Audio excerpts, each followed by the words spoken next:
to my channel. If this is your first time, welcome. If you've been here before, thank you for coming back. Welcome to episode 4 of Cake, Coffee, and Conversation. Yes, I'm so excited. Thank you guys for all the positive feedback. Thank you for coming back. And I'm just so happy that you guys are here. So for today's cake, right? I don't know if this counts as a cake. It's a tart. Yes. But it's a dessert, so we're gonna just cut it as cake. For today's cake, we have milk tart. So this is literally just my favorite dessert or my favorite tart. Really? Mine too. You do? Yeah. I love it. I felt it in the spirit. Yeah. Like, let me buy milk tart because this is the one that there was a time I had a birthday once, and instead of cake, I had milk tart. Yeah. So like I'm not like the biggest cake fan, but I will eat a milk tart. It's so good. I can eat that whole thing. Same. Yeah. So this one is from Food Lovers Market again. They might plug. If Food Lovers Market is watching this, hello. DM me. Hello. Let's do something. Thank Come you. on, So, as you guys can see, in episode 4, we'll be talking about how to eat your youth, but still be financially savvy, especially in your 20s, starting out. Right now, this kind of feels like it's the last episode of like a financial part of the series, because episode 2 we spoke about, even though there are financial elements, so it's not completely financial, but we spoke about something that has to do with quitting your 9 to 5, balancing, and now we're speaking about finances and how to manage them and how to like live your best, but also like think that there's a future, there's a financial future that you have to secure. And a little disclaimer, Taboka reminded me to say this: we are not financial advisors. This is our personal experiences, opinions. This is even just our own terminology. Yes. We don't have like financial terminology. Yes. Yeah, this is just us. 100%, and a lot of it is going to be personal experiences as well, and I'm very keen to hear about. I care about some money, okay? So I'd love to have a conversation with you guys in the comment section. Tell me, comment on the things that we'll be speaking about. Let's keep a conversation going, and mistakes that you've made, what you've learned. Love it. We want that. So here with me I have Taboka. Hello. Hi girl. Hey. She's literally. We were speaking right before we started shooting, and again, like I just feel like with this whole series, like God just imparted the perfect people into my brain, because she's the perfect person for this. We are a lot alike in how we view money, so I think it will be such a nice conversation in that way. And she's very good with money as well, which is like it's. We can do it. Like, that weekend where you're just like, screw it. Let's go. Let me use it. But for the most part, she's really, really good with money. So this is gonna be like a really nice, fun conversation. We met in varsity. We met in varsity, but I don't know. It was at the mall. Yes, I was working It was? at YDE. Did you meet It was that job? Yes. Yes, I was Because working I at just YDE walked and I was just like, hello. Yes, I remember. Tabaka's literally like that. She knows how to make a friend. I don't know how to make a friend. Like, she just walked in, you greeted me, you got my number that day. Yes. And then we like spent the weekend together, because remember we were studying for, I think, business. Shoot! She knows how to shoot a shot. She knows how to. I remember. Yeah. Yes, had we known each other before that? No, I think we had just seen each other. Like, I remember I didn't know you, but I was like, oh, but I know your face. Yeah, then we started being friends then in third year was 2016. Yeah. So that's how long we've been friends for quite some time as well. So, okay, now Taboka, I want us to start with this, right? Tell me, how would you explain your relationship with money? So, that's a good question. So I think for me, when it comes to my relationship with money, I just have a very fluid relationship with money, where I allow it to come in, I allow it to go out as needed. I'm not necessarily one that like, my fist is not closed when it comes to money. But I think it stems from actually this one principle that I was taught when I was younger, where you need to have your hand open. So if your hand is closed, no one's going to be able to give you something. But if your hand is open and you give, things are always going to be able to come. So I think I've just always had that sort of relationship I applied that principle to money and finances and all of that. So, Oh, okay. Oh, yeah. I like that. I like that because also, like what you said is quite important as well. That not only is your hand open to receive, but it's open to like to give give. as well. Like money Yeah. must come out as well. I've also like spoken about how, like for me, like I wanted to come into business, but it scared me because you have to spend money to make money. Yes. And my relationship with money is that like not that like my hand is closed, but I'm a saver. Yeah. But I of think, note. but I think it's more you need to invest money. Invest money. To get money. Yeah. Because I mean, if you're speaking about businesses, that's more an investment as opposed But it's a to risky spending. one. Like because money has to go out, but you're not 100% guaranteed that it'll come back in. Yeah. You understand? So it's a risk, and how I feel about money is that again I'm a saver. Like I'm such a good saver. Yeah. Like I've been good at saving from day one in my life, like since I was young. So how my relationship with money is that I always prepare for a rainy day, like a rainy like month even. So out of the and I'm a big budgeter as well. Like out of my budget, I want to always ensure that about 20% of it goes towards savings. Only this year have I started putting money like towards investment accounts. So with online investment accounts, there is a little bit of risk. Like if you're buying like shares and all of and ETFs because they might like fall and you might lose your money, but I feel a little bit like I'm a little bit braver in that sense that I don't have to put it in like an account where I am sure that 200 rand is sitting still, but then it's not like making more money, because my goal in life and a lot of us is to make more money. Like I don't want to be at the same financial place for the rest of my life. Yeah, definitely not. But I think like what we can actually go to, if I can divert the conversation, is the different components of money. I mean, you have, so like when you get your money, right, you do your budget. Yeah. But in your budget, you sort of allocate funds to different spaces. So I mean, like for example, if I take me for example, I'll have my savings account, which is purely for savings for the future, just for life. You know, just for life. Yeah. Then after that, you obviously have like what you need, like your daily, like your monthly petrol, rent. Yeah. So sort of like your monthly expenses. Yeah. You know. Then after, so fixed costs. Yeah. Oh, there we go. That first year accounting is coming out. Fixed costs. You've got your fixed costs, and then after that, you have like your variable costs. Accounting. Yes. Accounting. Okay, so explain variable costs then. So it's things that can like they're not certain every month. So for example, let's say like doing my hair. Like sometimes your hair will last for 2 months. So there's a month where I'm doing my hair this month. The next month I might not have to. And the first cost like it's rent. Rent has to be paid every month. Electricity. All of those things. Yeah, petrol. Yeah. But also petrol can be a variable. Yes, right. Because you don't put in the same amount every month. Right? Yeah. Okay.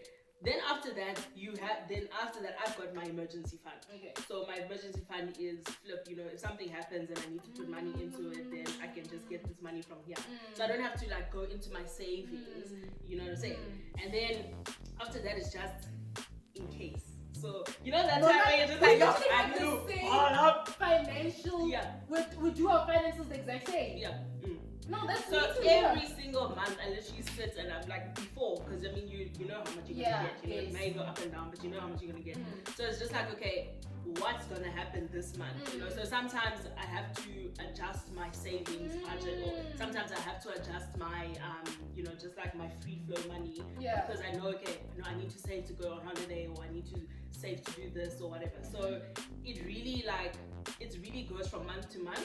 But I have my set things my set goals, my set financial goals that I just like Okay, so like I like that, and we do things like quite the same way, because I have that as well. I have an account where I've been putting money, and I don't even think that like if let's say I wanted to like start a business today, I'd probably want to raise money from a you know what I'm saying. I don't know what it really type that money. I know, right? Like I don't know what it is. Like I don't know what it's for. No, actually, because I had that account, right? That money. Yeah. And when I moved out of home, I actually used that money to furnish my apartment. Okay. Yeah, a little bit of it. Yes. So that's what I used. It does come in. Okay. Yeah. I'm sure like there will be something. I'm like, okay, let me touch this. But for the most part, it's I don't touch. So don't go close. So for me, how it used to be before this year, I used to take like all my money and then like all my savings money used to be in that like 32-day notice. But what I've done this year is that I started a 10-year fund. There's also that money that I don't touch, and what you said as well, an emergency fund. My car just crashed, I need 6,000 rand for this and this. That fund exists, and then there's also that like now. I can finish it now. Today. I saw something online now. I'm finishing it today. So I have that as well, and what I've seen, what my one shortfall that I actually really want to like work on financially is that like I'm a budgeter like you said, but I don't do what you just said, which is like kind of look at what this specific month needs. My budget is kind of like set. It's so strict, but I don't even follow it. That's what I'm saying. Like it's why is it there? Exactly. I don't even follow it. I follow it like to the most. I follow it like 70 or 80%, and then that other 20%, I feel like it's too. Because I'll just end up according to my budget. I'm supposed to have money by week 3. It's okay. What happened? Like, what is going on? Because I also, and in my budget, I also have like fun money. Like, I also have like, I'm gonna kill the money. But then week 3 comes and it's dry, and I don't understand like why that happens. You know, I used to be the same, right? And then there was this one time I was like, let me actually go through my bank. For me, probably KFC. Yeah, it was food. I was going out like 3 times a week to restaurants, and I mean, like, you don't realize that, like, fam, you bought groceries. Now you're also eating out. Like, that's literally doubling it up. So I was just like, okay, fine. Let me cut it down to once a week. And then I was also just like, but I shop a lot, eh? Yeah. It's nice. Yeah. So I was just like, no, okay. What I did at the time was, because I was really a shopaholic, like I could literally go just shopping every single week. So what I did was I limited myself to a sort of a package where you pay a certain amount of money and they send clothes to you. And so that helped me cut down on that specific cost. Then after that you realize how, guys. So this whole time I've been paying myself. There's money doing nice things, but there's money. There's money. At the end of the month you can go splish splish because you still got money. Like I want that. I want that, guys, because you know how I'll console myself. I'll be like, at least I've saved. So for me, sometimes you know what will happen. I'll also go over my saving budget. Like if maybe after paying all my bills and then I feel like, hey, well, this account is still heavy. I'll move money into my savings, but not making account that the month is still coming, man. Like random things are still gonna pop up. So I would have saved like a lot more than I anticipated, and then it's dry in the 3rd week. So I think like a lesson that we actually both of us can learn from that is like our savings. We need to include our savings in the fixed cost budget, and then put it aside immediately, and then whatever's left over, instead of like saving after. But I save before. I say before because of the principle that says pay yourself first. So for me, it's time, savings, rent. Like top 3. Like anything else can happen in my life, but those 3 things have to. Even if like I don't have money and I can only save like way less than I usually save, like because of something that has to like be paid extra. Like, but I definitely have to save. Like I definitely have to save. But so tell me, guys, like, I really love this. Taboka is the first person in 4 episodes who's actually been committed to the cake part of this series. I needed it though. Guys, eat the cake. If you can't eat the cake. So what? Do people eat the cake after? They eat the cake after. People don't usually eat the cake. So it kind of looks like the name is there just for jazz, but this cake, people can eat the cake. The cake takes a back burner. Okay. See, this is why we eat the cake. I feel like I'm more on the extreme side of the spectrum where I'm such a huge saver. How do you now like eat your youth, but then like still? So how do you think that's possible? So if I can speak for myself, because I travel quite a bit, but then my parents don't always pay like the full amount. So they sort of like help me out when I travel. Yeah. So I think for me, what I do is I say, okay, there's this specific thing that I want to do. And I'm just like, okay, I'm gonna do that thing. So when I'm saving, I'm going to save for that thing, like with that thing in mind. So every single month, like whatever I do, I'm just like, do I really need this? So I sort of like ask myself, do I really need this, or is this really necessary? Because I'm going to live my best life when I'm on holiday, or like later on, I'm gonna live my best life, or when I go shopping, I'm gonna just like, I don't need to look at tags or whatever. But I think like the thing is, it's budgeting. Budgeting, definitely. Firstly, it's like budgeting and then sticking to that, and also setting yourself like financial goals. Okay. Because I mean, for me to say, you know what, like I'm waiting to go on holiday, or I'm waiting for that shopping spree. It's quite taxing on me right now, but in the future, it's going to be rewarding. You know what I mean? And I think also just living within your means, because if you are now even living below because I mean, like if you're now going out every weekend with your friends, or you're doing stuff that's going to require like a big budget every single week, that's going to eat into the joy that you're going to have later on. So it's just a matter of being like patient and just not living in the moment, just like sort of living in the future. I get that. Okay, but tell me with that friend, so it's like a thing where, and now I want to put it in the context of like in your early 20s, when you're now starting to work and now you're starting to see like money. You're starting to see actual money. It's not like side jobs like money. It's not like parents' money. It's money. Can I just have one screw it year? Yes.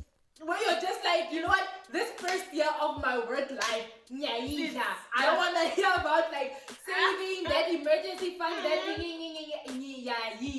like, is that a good idea? Asking for my friend. Who's the friend? Are you the friend? Myself, I could never have that kind of year. Personally, for me, it's just a thing where I could never not save. Like I could, even if it's a smaller. Even if it's a smaller, that's the thing. Like once you get into saving, you're always gonna wanna save. Always. That's small amount all the time. Always. But I think it's okay. I mean, this year, for example, there were some months where I was just like, I don't feel like saving. I want to spend the money. And I did it, and it's okay. I mean, I'm still young.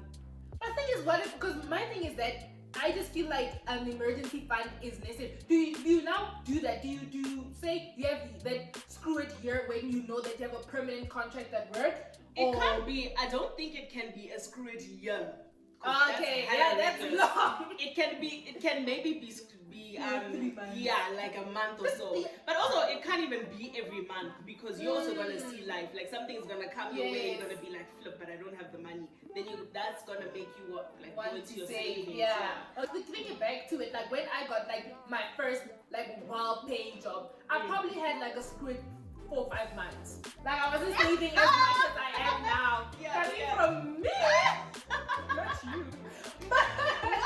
Are you being serious? Yeah, like maybe like 4 or 5 months, like it was just like a screw it time where like I just wasn't saving as much, wasn't saving like a lot at all. Of course, because I'm such a saver, something went into my savings, but it wasn't as like strict as it is. It wasn't as much also.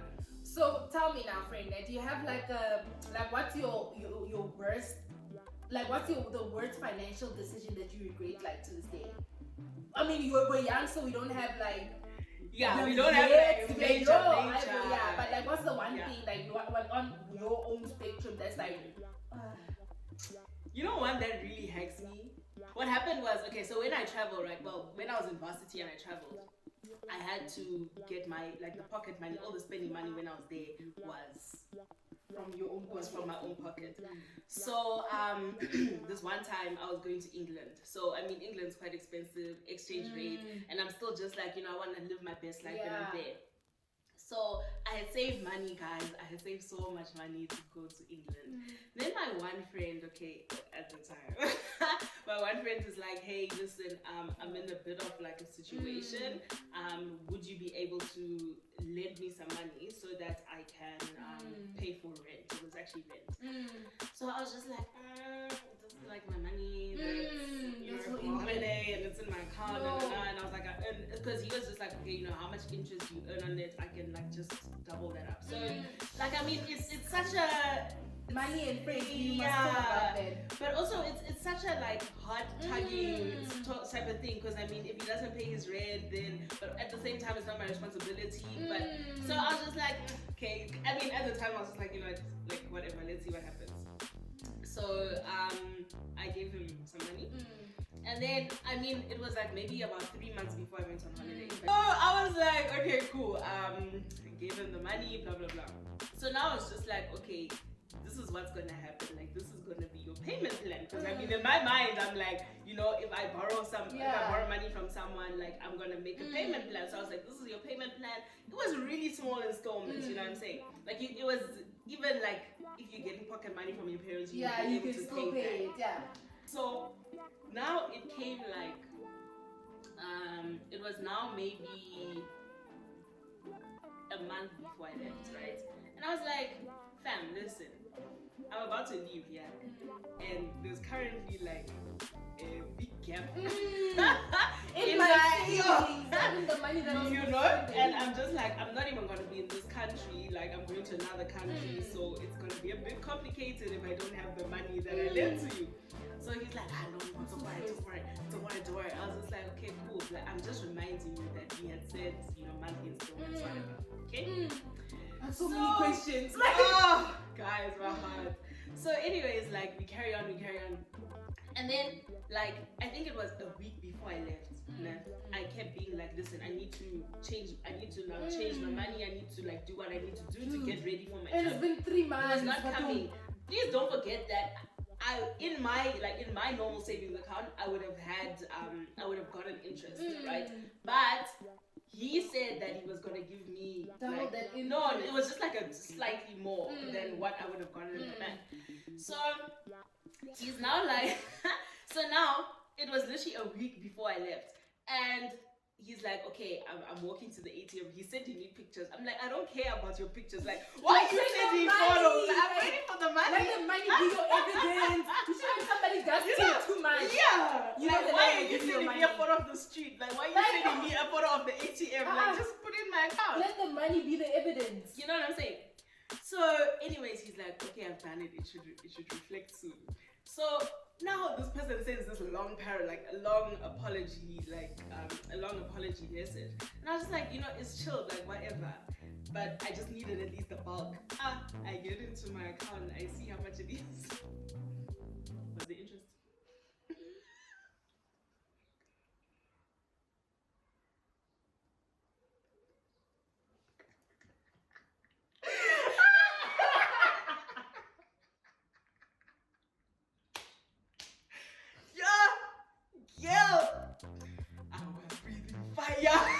He just said the exact amount. He said the exact amount that I gave to him.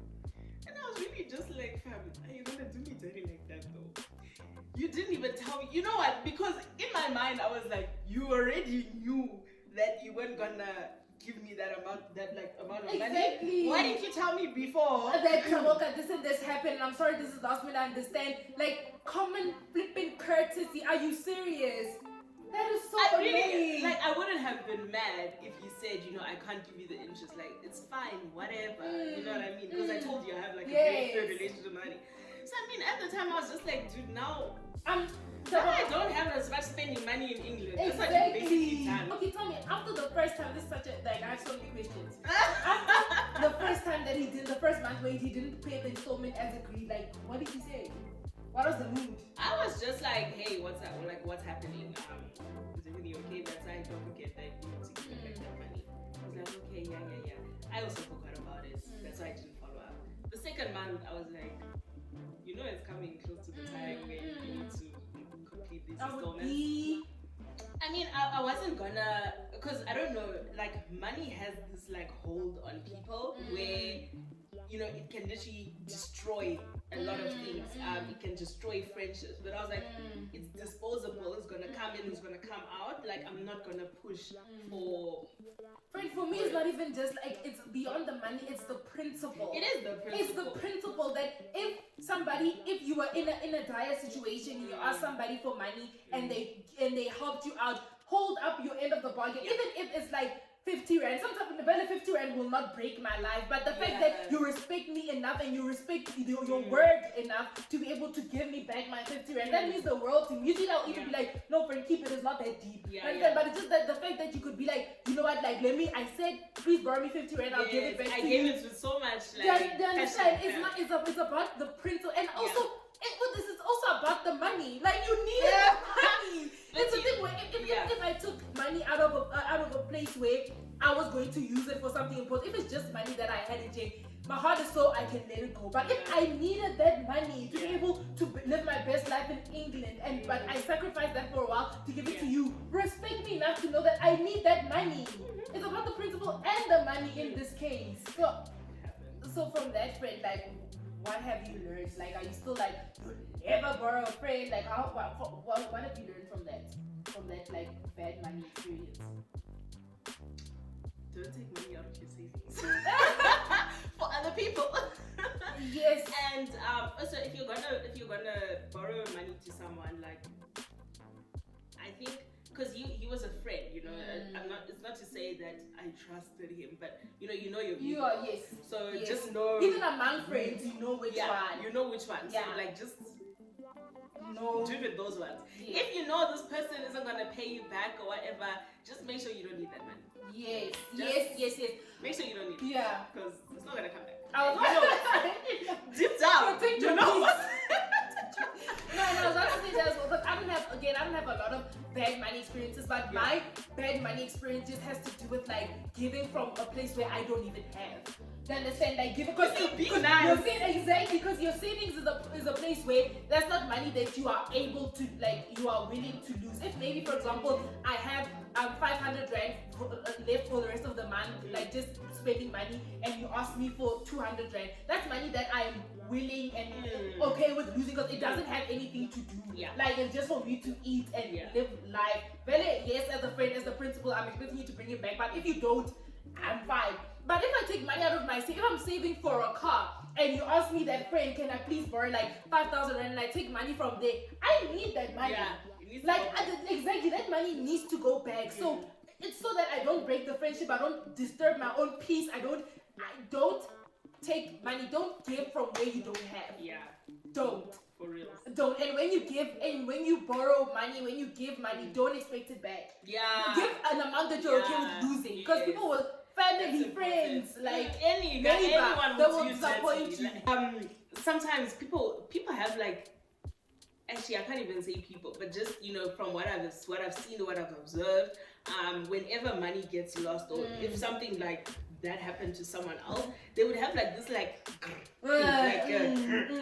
type of thing. And I think that's when an unhealthy relationship with money comes into place. Is when it's got such a hold on you that when you let it go, you're just like, no. Yeah, that's my thing as well. If I've borrowed, because I've had situations where I've borrowed like huge chunks of money and I haven't returned it. Like, if after like a while, if after the time that you said you pay it, because I also don't like reminding people. I know, it's awkward. It's so awkward. How do you say that? Hello, may I have my money? It's really awkward. And the worst part is the person gets hacked. Like, oh, wait, asking for my money. It's like now you're pestering them, and like you don't trust them. Like, it's my money and I want you know, I need it. I hate it. So for me, usually I don't. Like, I literally will not, because I'm just like, maybe if it's a huge amount, I'll literally be like, hello? You have to be, it's awkward because you have to be really tactful about it. It's weird because, like, they're the ones that are supposed to be like embarrassed and like ashamed and updating you. Exactly. Like, just common courtesy. So for me, if it passes her, I just let it go. You know what? I protect my peace. That is this conversation. I'm just like, how much money have I lost? So much. So much. Just giving it away. Just being like, it's okay. So much. how much have you gained, friend? Yeah. Like, that's the other thing as well. Also- Like, we're going to leave this thing here. Like, also, Yeah. it's not that, it's important. I care about some money now. It's nice. But it's nice. But, like, you can't let it, like, hold you like that. Yeah, Definitely. so we have kind of the same worst money experience. It's not to say that we're hella money. You know what I mean?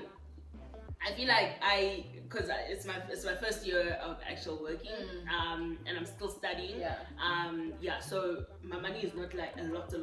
But then the way you manage it is where the difference comes in. Yeah, you're right. It's not about how much you earn, because you could earn 100,000 and it finish now if you're not good at money management. Exactly. It's a principle. It's not even about the amount of money. No, it's a principle. It's about you need to be disciplined. Yes. You learn discipline. You learn how to live in and below your means. Because if you think that just because you have like 10,000 now you have to now move out and ball out and go out every weekend, and you will see flames. You need to see that how much does this, out of this like money that I have, what can I afford? Sometimes you just can't afford it. And you have to be honest with yourself that I'm just not there. I can't afford it. Live in your means. When you're starting to work, South Africa doesn't pay that much.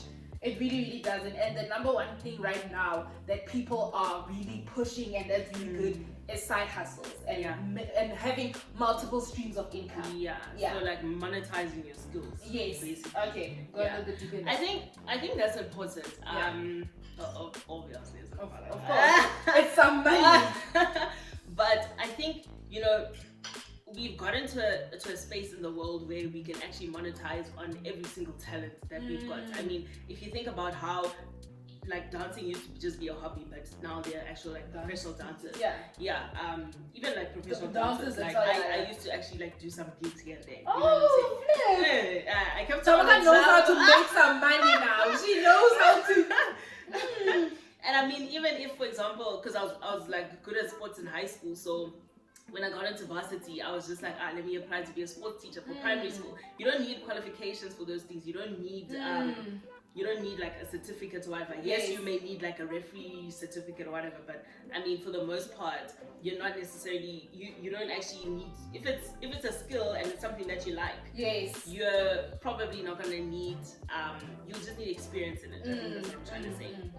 And what's nice is that obviously you can have like your 9 to 5, and then after that you can have your multiple streams of income, and it's also now your passion. Exactly. Coming back to your to balancing with your passions as well. That it can become like a stream of income for you. It can be something that you get money from. I like that, and I like. That's such a nice perspective as well, of like having your passions now be your side hustle. Not even just that, like I don't think you want to now be a professional dancer. No, but it's like your hobby, like you can like make money from it as well, and still be able to, and still be growing in your regular job. Exactly. And what I like as well is that in the digital age that we're in, having access to the internet and like the whole like the World Wide Web, you're able to also make money online. There are a lot of like other places, like being an online transcriber. There's something like being like an online assistant for somebody in another country. That's interesting. Entirely, you understand? So there are quite a few ways. I think that maybe in the future, online. Teaching online, yes. In the future, I would like to make a video about that, because I did try some things out as well, and it works. And getting paid in dollars is quite nice as well. Because now when it becomes a rand, it's heavy. Yes.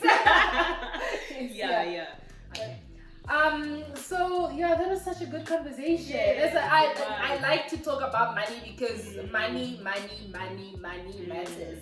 Money shouldn't be everything to you. There are a lot of other things that matter: joy, your peace of mind, all of those good things. But we need money to live on this earth, and I think that being financially healthy is the goal. It's a good thing. Like you want that. You want to be in a point where you are financially like. Well, you don't want to be unwell and have an unhealthy relationship with money. Stress all the time. Yes. And I think that an extreme on both sides actually can be unhealthy. I mustn't put myself on a pedestal, because being an extreme saver can also be as bad as being an extreme spender. Yeah. So you need to find like a nice. I like this principle of having your hand open. Let it be open to give, to let money out. Let it be open to bring money in. That's actually like something that I really, really love. Friend, let's leave them with your top 3 money tips for a starter. Like somebody who just started working in their 20s, they got their first big check. Top 3 money tips. So firstly, I think budgeting is very important. Budgeting and being disciplined with budgets. I think secondly would just be, to live in your means and not create unnecessary debt. And I think like the third one would also be just like on my side would be to still like enjoy your money. Like real. Exactly. Treat like, yourself. Treat yourself. Thanks God. It's month end. Thanks God. Enjoy your money. You work hard. It's not easy to wake up every morning to go to work and all that stressful job. So your money shouldn't be a source of like it's not a burden, it's a blessing. So enjoy that blessing.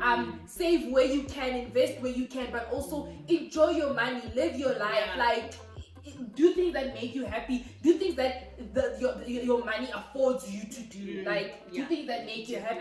Thank you guys so much for coming. Thank you for joining the conversation. I hope that, as always, I always want to hear what you guys have to say about this. Comment below. Keep the conversation going. Tell us where we're not great. Exactly. If you say something and you're like, that's actually bad money advice, call us out.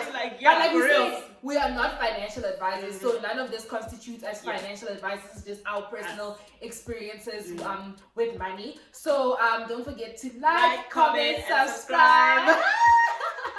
And YouTube should take like, comment, and subscribe. What's the last one? Click on the notification bell. So don't miss when I post. I haven't said that yet. I'm asking for small things. Comment first. Just little wins. Then later you can click on the engage. Thank you guys for coming. I love you guys so much, and I'll see you next week. Bye bye.